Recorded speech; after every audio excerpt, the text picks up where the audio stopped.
What does beyond a reasonable doubt mean? The issue of beyond a reasonable doubt is the ultimate issue in every criminal case. It's the highest burden we use in the justice system. It's a higher burden of proof than we use in civil cases because being accused of a crime is the most serious thing the state can do to you. It came up a lot in the Casey Anthony case. People were talking about it nonstop before and after the verdict. I can tell you from having tried lots of criminal cases and from having served on a jury myself before I went to law school that it's not easy. I think jurors in general take it very seriously and try really hard to do the right thing.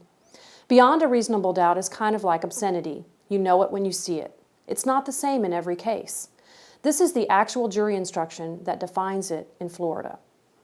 A reasonable doubt is not a mere possible doubt, a speculative, imaginary, or forced doubt. Such a doubt must not influence you to return a verdict of not guilty if you have an abiding conviction of guilt. On the other hand, if, after carefully considering, comparing, and weighing all the evidence, there is not an abiding conviction of guilt, or if, having a conviction, it is one which is not stable, but one which wavers and vacillates, then the charge is not proved beyond every reasonable doubt, and you must find the defendant not guilty because the doubt is reasonable. It is to the evidence introduced in this trial, and to it alone, that you are to look for that proof.